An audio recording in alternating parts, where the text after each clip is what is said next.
Okay. Do I have to say that again? Yep. Good evening, everyone. Welcome to the Medina City Schools Board of Education, October 21st, regular meeting.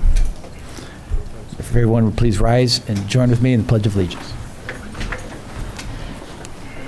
I pledge of allegiance To the flag of the United States of America, and to the republic for which it stands, one nation, under God, indivisible, with liberty and justice for all.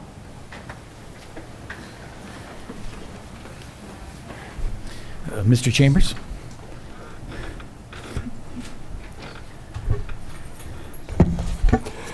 Yes, Mr. Eastwood. Ms. Parkhurst. Here.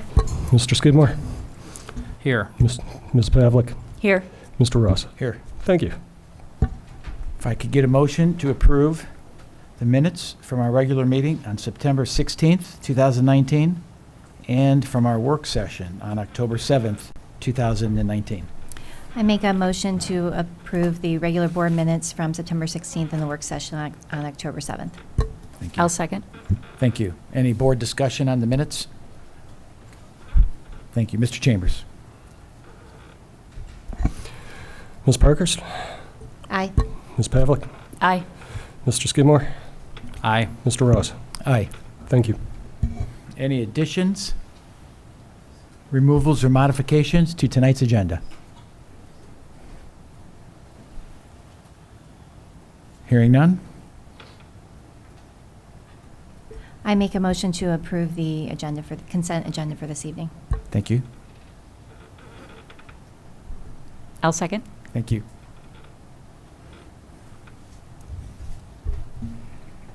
Ms. Mr. Parkhurst. Chambers? Aye. Ms. Pavlik. Aye. Mr. Skidmore. Aye. Mr. Ross. Aye. Thank you. Mr. Sable? Good evening, and welcome to our new regular board meeting location. I think this is a little more personal in here. It also is handicapped accessible, which helps out as well. If you see any glitches tonight, I'm especially talking to our administrators, or you can't hear us, let us know so we can make adjustments moving forward. Starting off this evening, I'd like to invite Troy McLowry, our Band Boosters president, and you've been president for the last 4 years, haven't you? 3 years? Yeah, Dan Mardovan, 4 years. 4 years.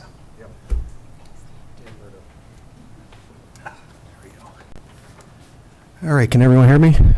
Well, good evening, everybody. Again, my name is Dan Mardovan. I'm the president of the Medina Band Parents Association.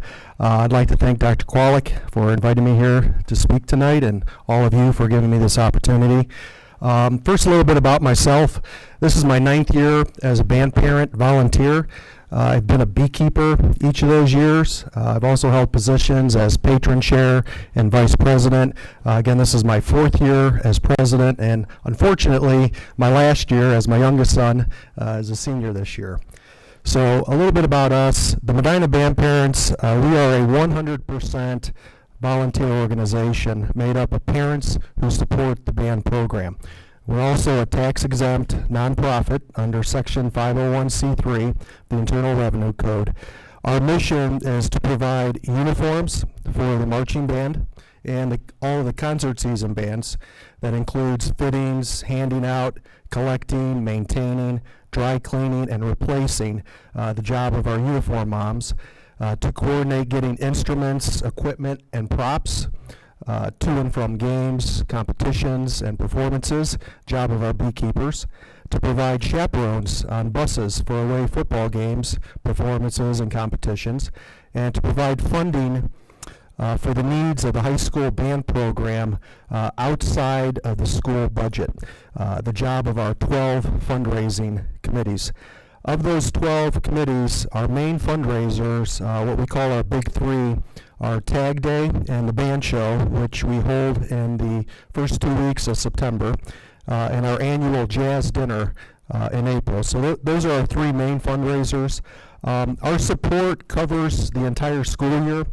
We also provide support to our 2 middle school bands as well. So with that said, it really takes an army of volunteers to support a band in our school our size.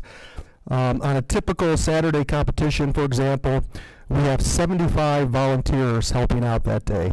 About 35 beekeepers, 18 bus chaperones, 20 uniform moms, a few others. We have a video production guy, so you'll see him with the band. We also have a couple of drivers driving the trailer and some of the other vehicles. With a group that size, we truly have, in my opinion, the best parent volunteers of any organization I've ever been a part of. I've coached sports, done scouts throughout the years, and hands down, the support from the parents, from all of you, from this school, this community is just overwhelming.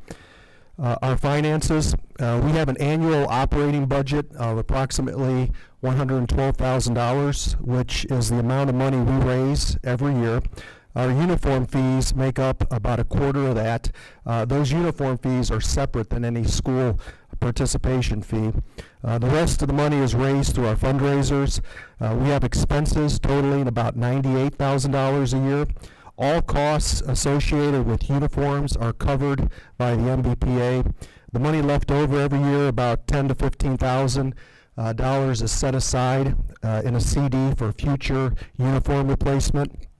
Our dry cleaning bill alone, with that many kids, is about $12,000 a year. We also pay all the costs associated with our competition. You can see some of the photos cycling through. We're having a stellar year this year with regards to our competitions. We also pay. So our competition includes the music, the drill, which is the marching, the props, the costumes for the guard girls. Not to mention, we also purchase new instruments, equipment, and additional staff, among other things, to support the band. We actually just purchased this trailer this past year, and that cost us about $16,000. Replaced a pretty bland white trailer, so we thought we'd get a nice black trailer with those graphics. We think when we hit the road with this trailer, whether it's an away football game or a competition or going to Columbus for state, we think this really makes us a positive statement about us and about our high school.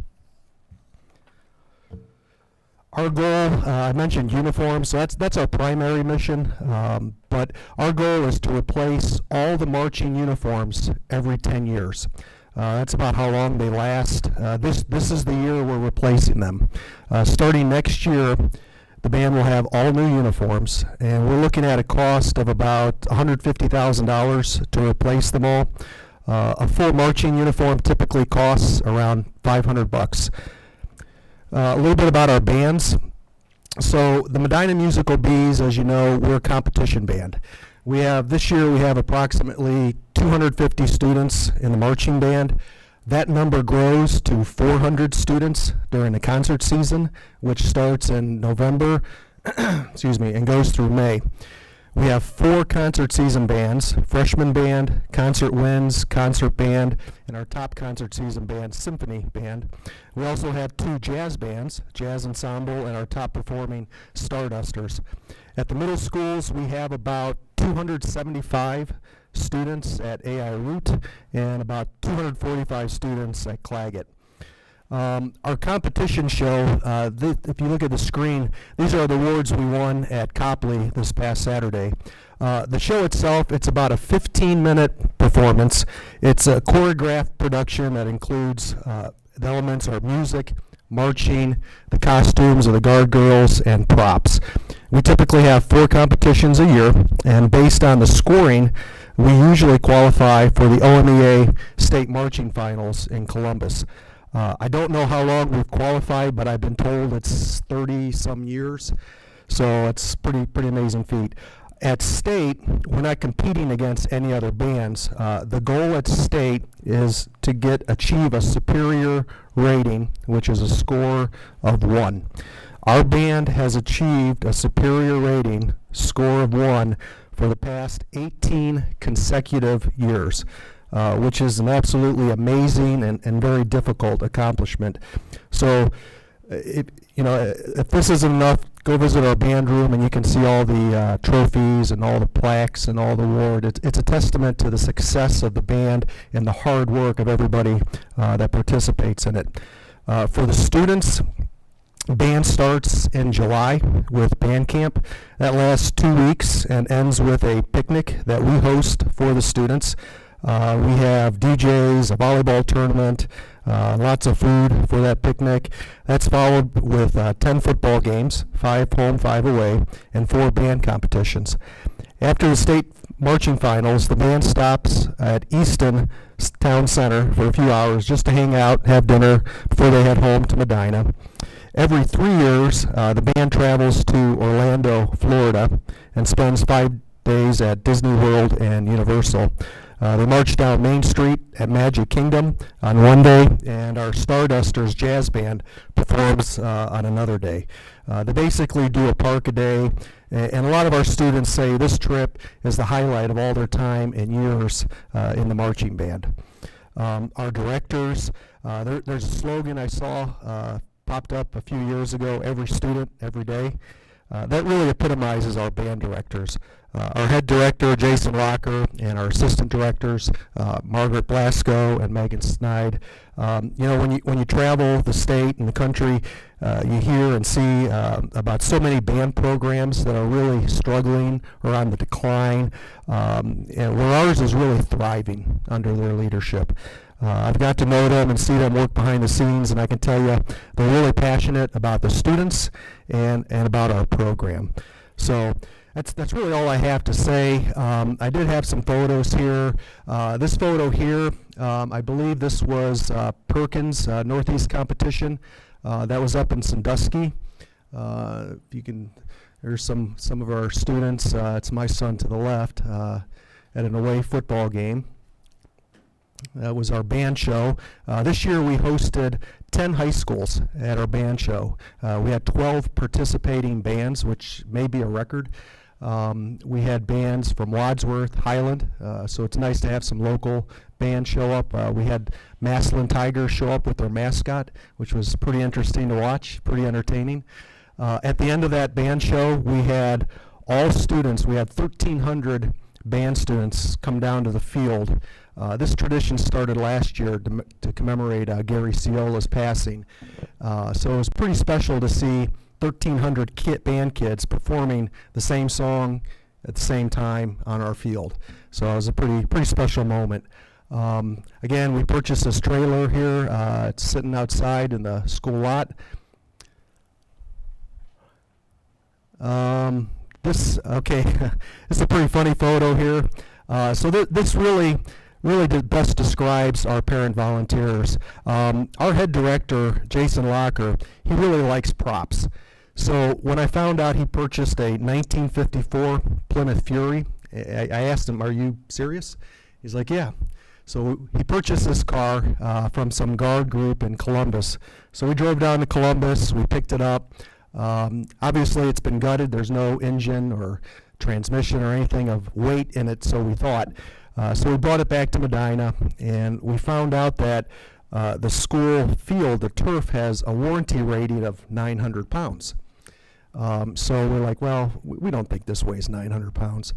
So we weighed that car, and it weighed 1,800 pounds.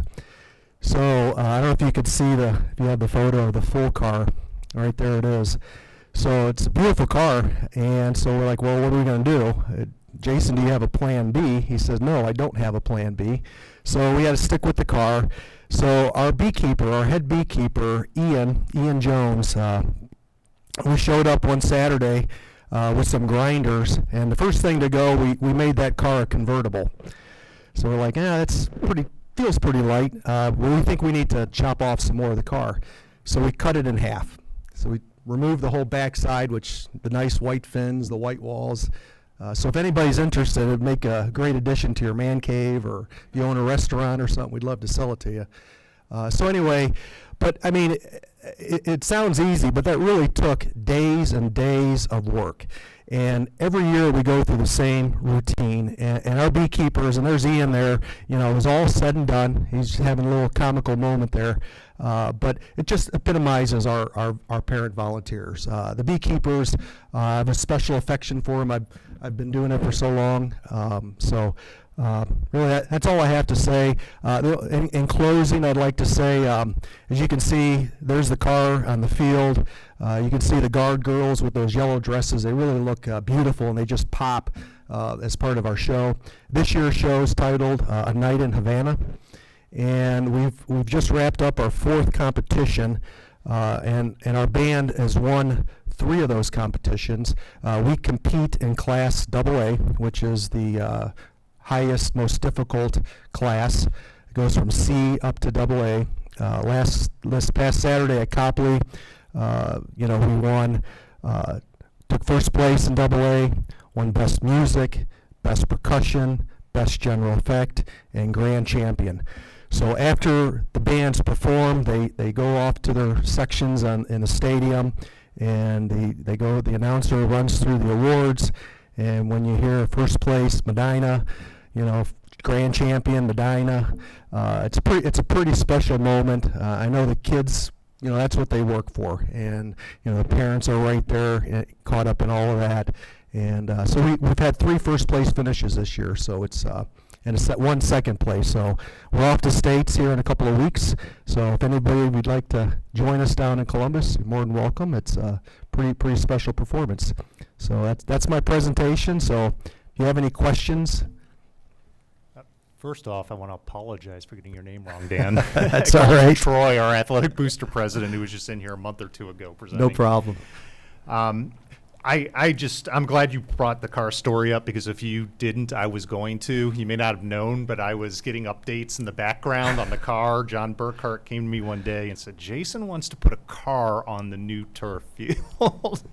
I don't know about that. And I know that they worked on the width of the wheels, the weight, all kinds of things to make sure that it wasn't going to do anything to impact the field. But I do like to spend my time at the games on the sideline. It's not only because I like to be with the football players, but I like to be with our band students and parents as well. And when you see the dedication of those band parents, they've got it down to a science, getting all this stuff set up for the halftime show. And the reason why we have such a successful band and the financial backing for that band is because of the very generous support of our boosters. And I thank you. I think you were the incoming president when I came here, and we got an opportunity to meet early on, and just an impressive program. All right. The November competition, the dates? It's Saturday, November 2nd. I'd have to get the address to you, but you can find it on our website, musicalbees.org. And I believe our band competes at 4:15.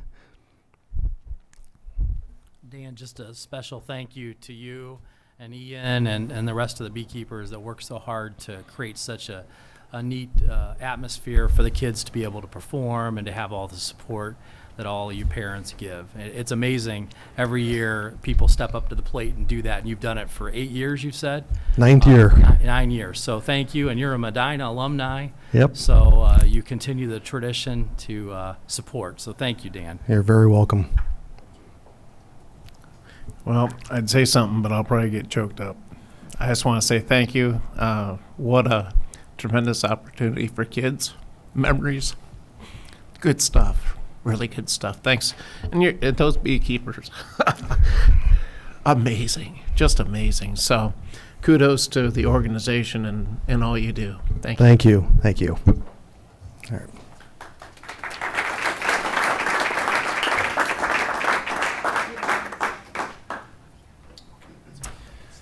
I have some brief updates for the board. I'm probably going to kind of combine number 2 and number 3 here with the OFCC update, as well as redistricting and the decision process behind redistricting. I just wanted to make sure that the board was aware, as well as our community is aware, that we are continuing to move forward with that process. In terms of our work with the OFCC, it has been a bit slower than we anticipated. And I think I shared in the past, the reason why is because the delay in the state budget passing actually delayed the OFCC's work. So they got in here later than we expected them to this summer. They are in the process of completing their reports of all of our buildings. I anticipate that we're going to be receiving those within the next week or so. Once we receive those reports, the OFCC is going to come back in and meet with us, and they're also going to include a builder, if I'm not mistaken, to review those plans and talk about what their perspective as an outsider, what our priorities should be in regards to our facilities and our capacity to house our students as well. And then that leads right into redistricting, which is on hold until we have all the information from the OFCC, because the OFCC information could directly impact the direction that we end up going with redistricting. And anytime I talk about redistricting, I like to mention that it's not something we look forward to doing. It's something we have to do to ensure our elementary buildings are balanced. And really, the enrollment issues we're seeing right now are at the elementary level, just based off the varying growth or even decline in student populations in the different parts of our community. So redistricting is something that must happen. It could take all kinds of flavors. And one of the things that we want to make sure is that we are heading in a direction, and this may not sound like they relate, but they do, but that's curricularly sound and best for our students academically, and also that is an acceptable model for our community. Once we meet with the OFCC in the next few weeks, we will be developing an interdistrict redistricting committee to start looking at various options. We will be following a process much like the strategic planning process, where we're going to include all components of our school community. And when I say that, I mean our students, our staff, parents, community members, to talk about what's best for Medina City Schools. One thing that I will be upfront with is where it really was a totally wide open door with strategic planning. What do we need to do? We're going to be a little more direction driven. And the reason why is, unfortunately, with this process, there's likely to be somebody who's not happy with what's going to be happening with the redistricting. And that's just the reality of going through this process. We're hoping to have the conversations as we go through, so at least there's an understanding, and the goal is to maybe have some various options that we can present to the community for further discussion. My goal is to have those options in place by the end of this year. I'm sure one of the questions out there is, are we going to be redistricting next year? And the answer is no. I don't see how that can happen for next year, especially if potential building ends up playing into that. It's interesting. A lot of Medina districts, Medina County districts, are currently going through this process. As you may know, Brunswick is building and getting ready to open their new middle school. Highlands looking at elementary buildings. And I just read in the paper the other day that Buckeye is working with the OFCC right now as well and trying to make some redistricting decisions. For me, that's a good thing because I regularly meet with those superintendents so we can bounce things off of each other in regards to how things are going. But our plan is going to be specific for our kids as well as our community. I will continue to provide you as well as the community updates, whether it's through board meetings or through my superintendent's desks, because I want to make sure everybody knows what's going on, and we'll make very clear when we actually have dates moving forward to start pulling community members in. Any questions from the board regarding the OFCC and or redistricting decisions?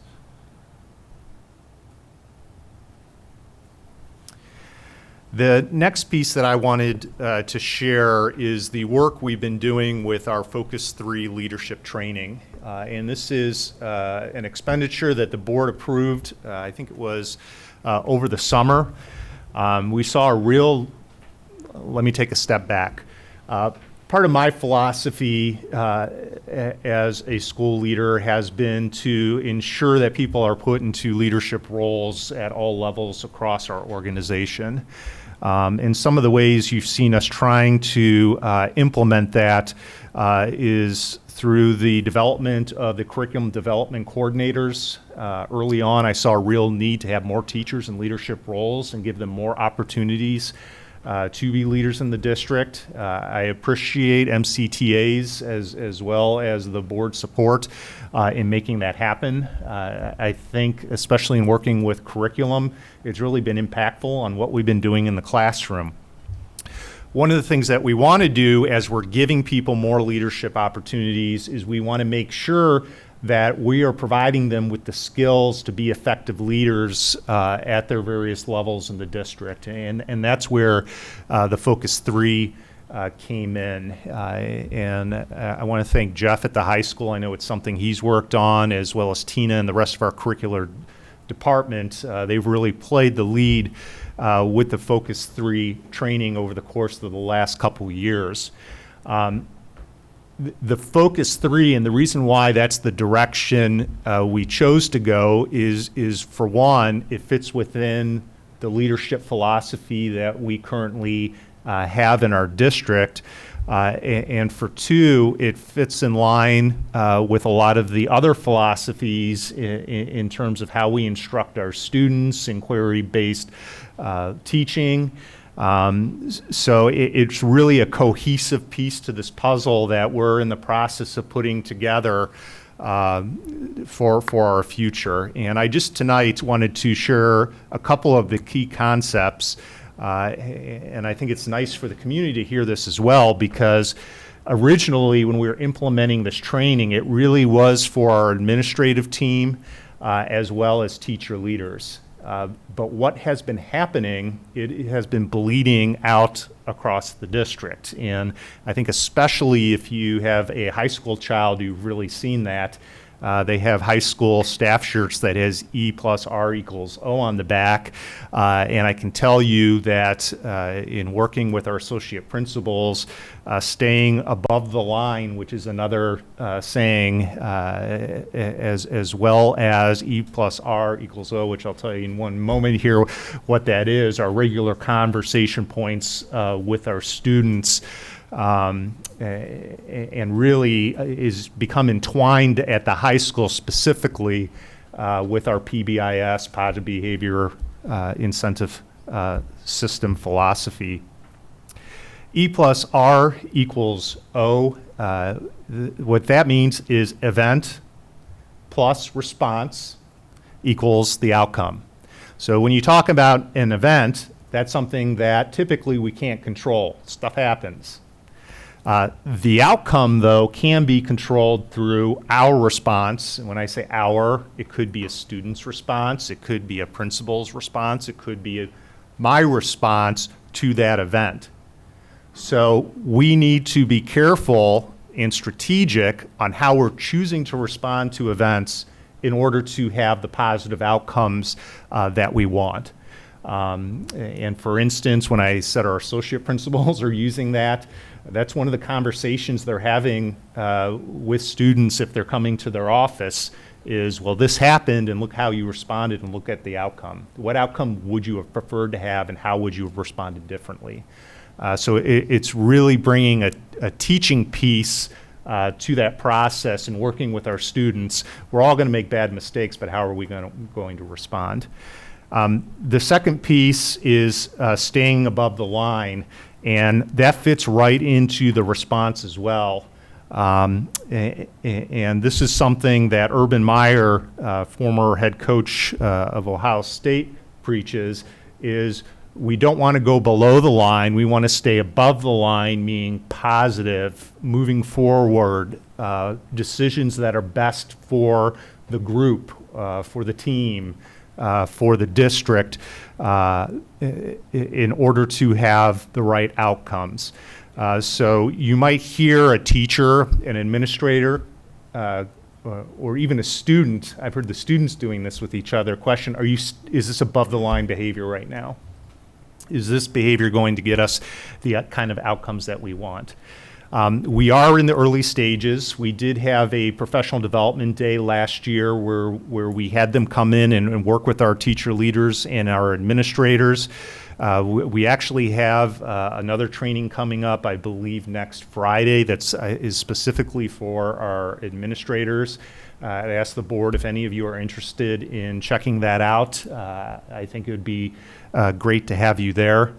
I do want you to know that, and we're doing a book study with it, and Urban Meyer is involved in this program.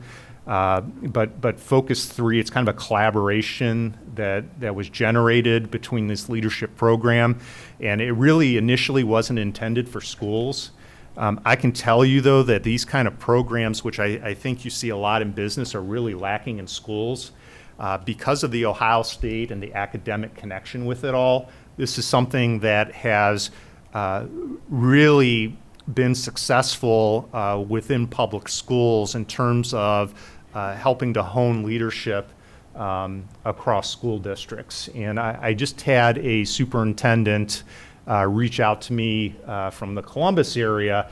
And when we go down to SBA, we're actually a group of us, and I asked Tina to join. We're going to get together and talk about how this programming is working and being implemented in our district.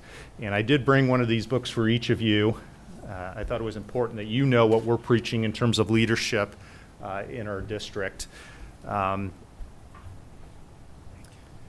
And it does have a lot of sports references. I do remind you that the programming that was implemented at Ohio State, but I think you'll quickly see how it can really be applied to pretty much any segment of your life, even outside of work. Thank you, Mr. Sable. I did want to share with the board that last June I did stop in during that Focus 3 training, and just as Aaron says, you can apply a lot of that to your life, and it was great. The speaker they had was very engaging, and I encourage that if you have time to stop in for a bit, it'll be worth your time. Mr. Sable, last year when we went to the OSBA conference, and one of the sessions that I sat through, they actually talked about this book, and the whole presentation was based on this book, so I can't wait to read it. Thank you.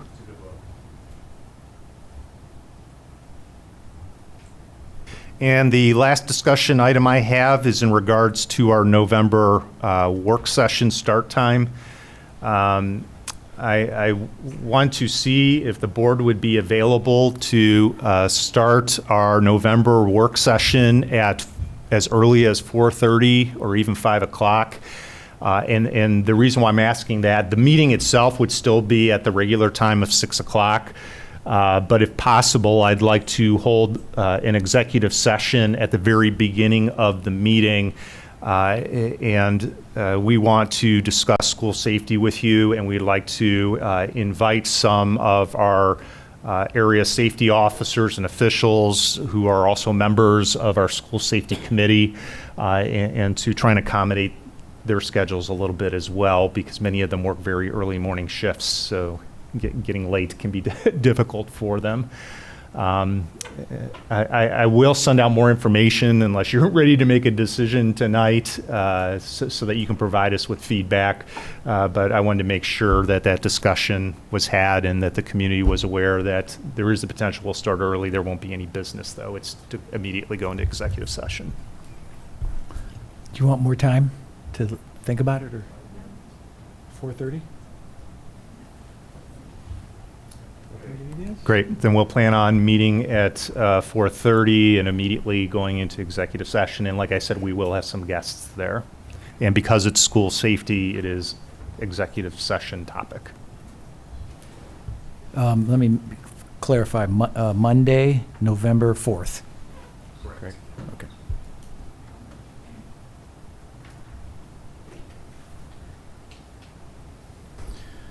Thank you, Mr. Sable. Mr. Chambers. I know when I start talking about finances, Doug gets emotional too. So. Thank you. It's getting to be that time. You're counting down. So. The district bank balance decreased by $5 million in September to $84 million. Bless you. This is $3 million below last year at this time. General fund revenues were above last September by $1.089 million. Real property, public utility, personal property, and other funding sources account for the increase. Current collections of ResAg, real property, and public utility property, and Medicaid settlement funds make up the majority of the increase. General fund expenditures were above last September by $1.9 million. Personal property or personal services, benefits, purchase services, capital outlay, and other expenditures contributed to this, which all relate to our strategic plan. The sales tax fund balance is down $3.3 million. The district spent approximately $51,000 in September. The largest portion was on Canavan's roof, Fleet Master lease, cooling equipment at Claggett. The rec center capital fund balance is up to negative $54,487. We're keeping track. The district spent, yes, the district spent $236,000 in September and received $237,000 from the city. Invoices for the recent activities, which led to the negative here, were sent to the city at the end of September. The district has received $144,000 in investment income for September. The total collection for the current fiscal year is approximately $87,000 more than the total of last year at this time, and is also approximately $22,000 above all of fiscal year 2016. The district true fund days cash estimate is 268 days. This is down from August of this year by 17 days, and below September of last year by 16 days. Questions? Mr. Chambers, next month is when we do the 5-year forecast update, is that correct? At that time, will we be able to tell from there where we're at with our strategic plan spending, where we are to date with versus what we had budgeted, or is that not a good tool for that? We have monitored, and I believe that Chris and Tina have been able to keep track of the spending. We could get that for you. Just as long as you want us to report it out. I'm sure we could go ahead and report it out to you. Yep. Thank you.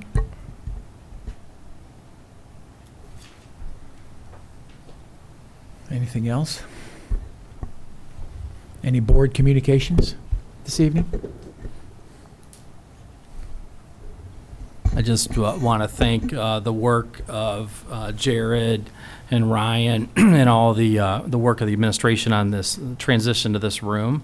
And we appreciate the work that was done, and I think the board's happy that we're in a room that's handicapped accessible and that allows for us to be able to do our business here and still have the cameras. And I'm hoping that we were able to do it relatively inexpensively. I think we were. So we appreciate that. And also, even as I was on board docs here tonight and downloading the report, it downloaded fast. So thank you, Ryan, for all the upgrades that were made all summer. I know in the other room, sometimes if a lot of people were in the room and you go to download something, it would just wait and it would take a while. And now the PDFs just load right up. So it's nice. The technology changes that were done all summer and working and gearing up for the one-to-one. There's a lot of benefits there, so we appreciate all the hard work you all have done as a district with that, and we thank you very much. And I just, if it's okay, I just quickly wanted to mention, since you brought up the costs, I'm glad you brought that up.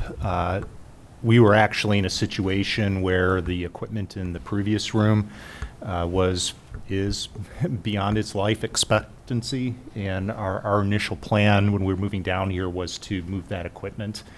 And we started to make that move. We realized that that just wasn't something that was going to work with how old that equipment was. But we were able to set this up at a minimal cost, and it's a similar setup to what the city has down in their conference boardroom.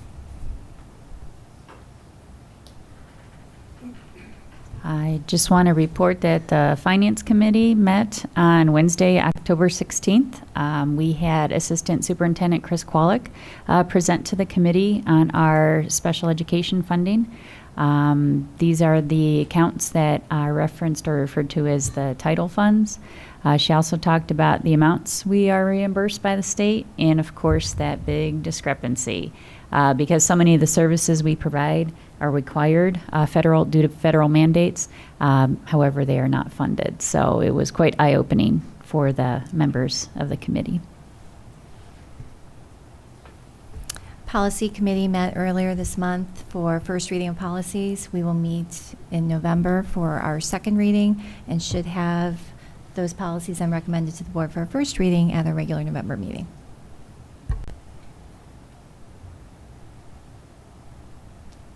Thank you. Thank you all. Treasurer's action items.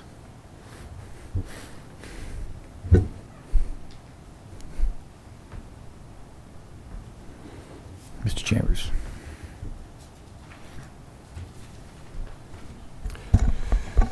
Yes, if it please the board, item number 1 is Treasurer's Report. It is recommended the Board of Education approve the September 2019 Treasurer's Report. Item number 2, supplemental to the 2019-20 permanent appropriations. It is recommended that the Board of Education approve the following supplemental to the 1920 permanent appropriations. The beginning items are just additions that some of these groups and clubs have asked for. You go down to your title accounts. Most of those are carryover funds itself. If you go to 587, we have a 6B restoration, which is in the negative, and then a 6B restoration for $13,000. The one's in the negative because we originally put that out there at the beginning of the year, and no further funds were used for it. That's part of the $13,000 carryover, but I just wanted to get it off the books while we speak about it. Questions? Thank you. I make a motion to accept the treasurer's action items. I would second that. Any board discussion on the treasurer action items? Any discussion from the community on the treasurer's action items? Seeing none. Mr. Chambers? Ms. Parkhurst? Aye. Mr. Eastwood? Aye. Mr. Skidmore? Aye. Ms. Pavlik? Aye. Mr. Ross? Aye. Thank you. Superintendent action items? First action item is donations. There are a couple here that I would like to highlight. The first is the new pavilion over at Ella Canavan by the PTO, which is worth approximately $14,000. I know Mr. Condit wasn't able to be here this evening, but this is due to his efforts in spending the night on top of the roof of Claggett, which I was fortunate to be able to get over there when they were putting them up on the roof. And if I remember correctly, the PTO actually raised about $16,000 or so. So maybe we'll have a lot more administrators sleeping on roofs in the not too distant future just to raise funds.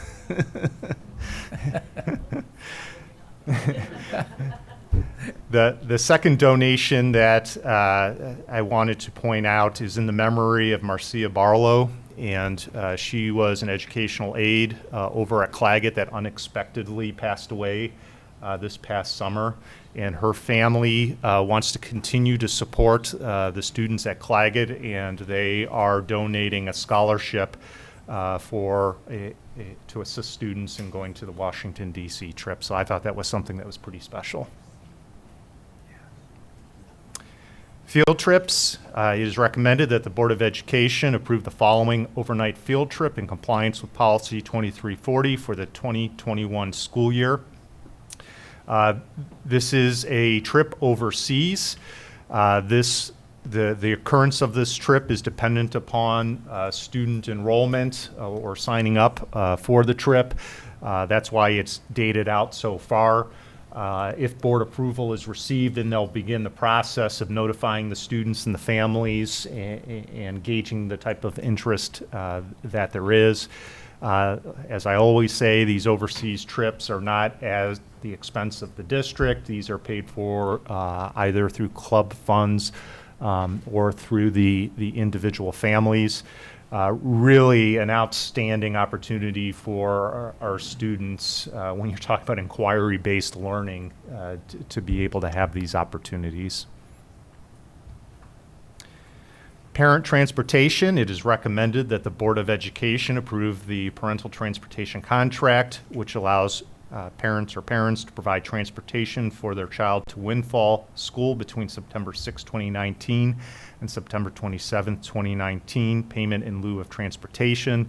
And I think we had a couple of these a month or two ago. I just want to reiterate that this is an opportunity specific for special ed students' needs who have a requirement of special transportation.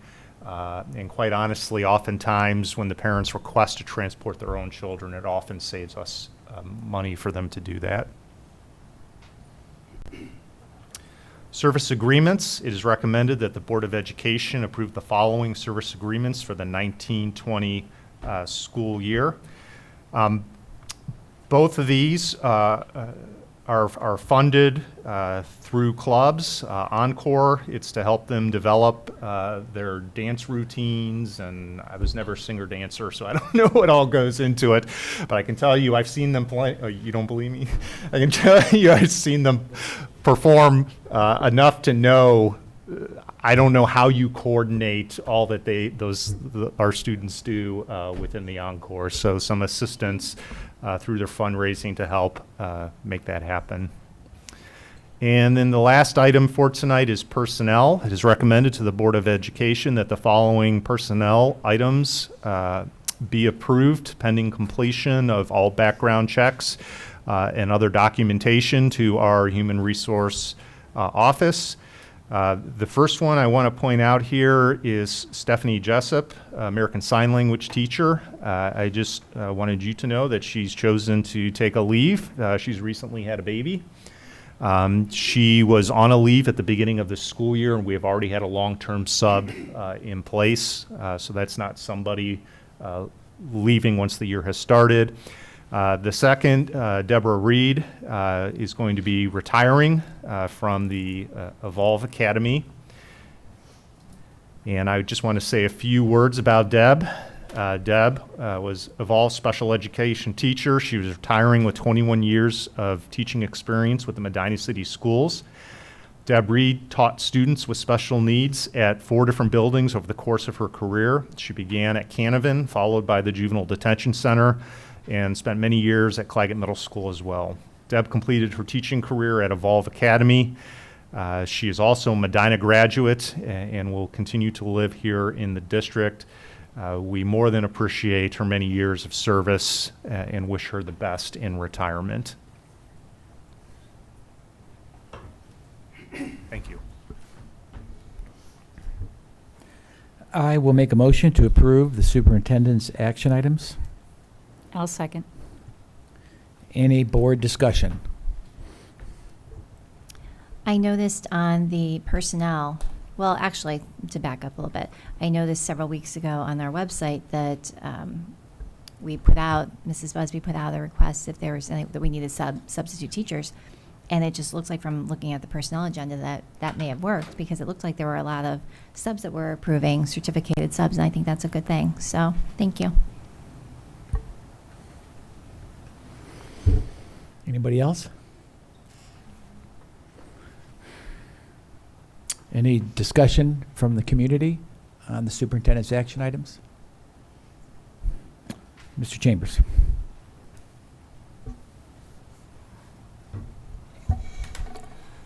Mr. Ross? Aye. Ms. Pavlik? Aye. Mr. Eastwood? Aye. Ms. Parkhurst? Aye. Mr. Skidmore? Aye. Thank you.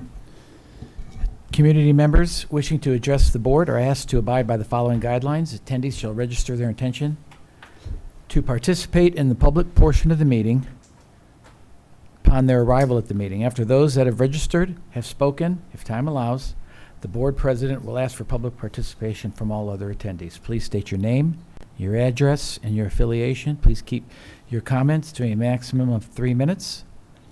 No participant may speak more than once on the same topic unless others who wish to speak on that topic have been heard. And all statements shall be directed to the presiding officer, and no person may address or question any board members individually.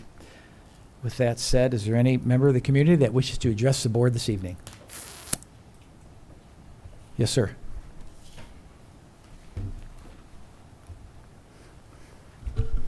Mark Kuhar, 860 Shorewood Drive. It's been reported in the media that this company, Ticket Roar, and its parent company have declared bankruptcy, and they list Medina City Schools as a creditor. Can you report how much money we are going to lose from this, if any? And is it safe to continue using that Eventbrite app to get into sporting events and other events for Medina City Schools? Thank you.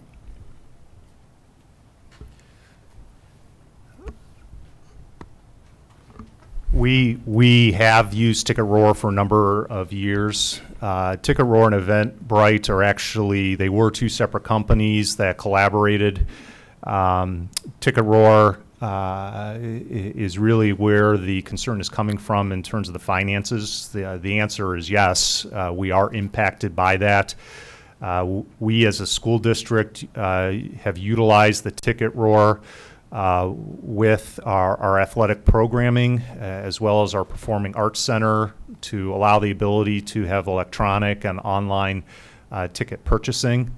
The period of time that's impacted is over about a 3-month period, which includes the summer in terms of expenses taken in. Eventbrite, it has taken up the reins and has been operating the company since Ticket Roar has no longer been involved. So we have received the income that's been owed to us since the beginning of the school year. We are in the process of working with financial attorneys as well as our insurance company in making claims. I think you may have seen the story about Solon over the weekend. I think Channel 19 News had a story, and then there was something in the paper. We have completed a police report as well, so we want to make sure we're doing our due diligence.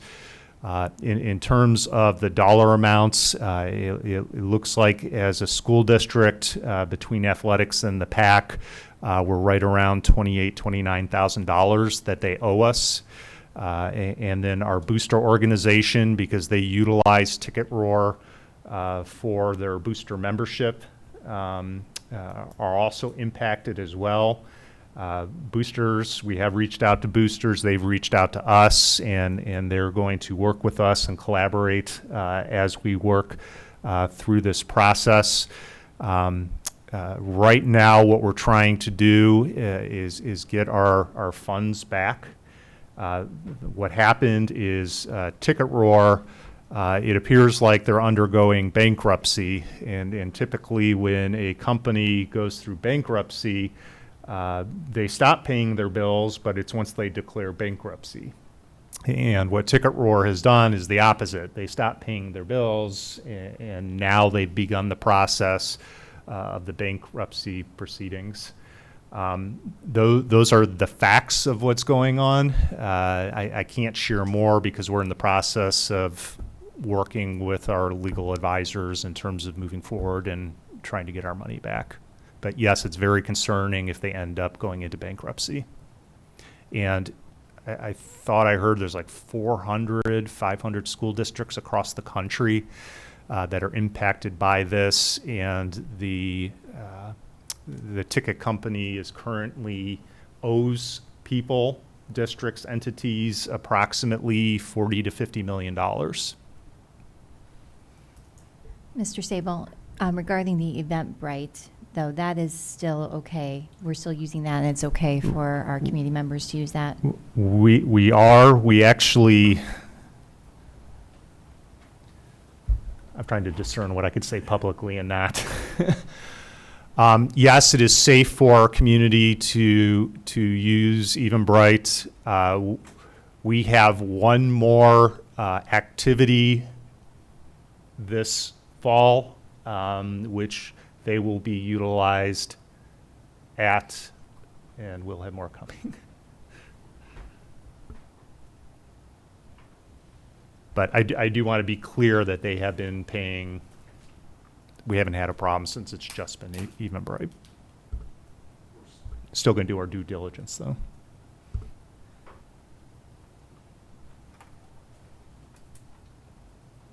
Did that answer your question? Yes, Mark? thank you. Okay. Any other member of the community wishing to address this board tonight?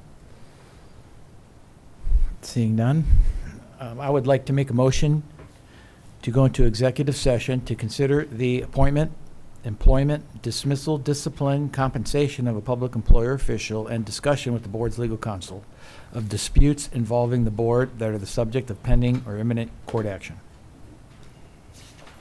I'll second that.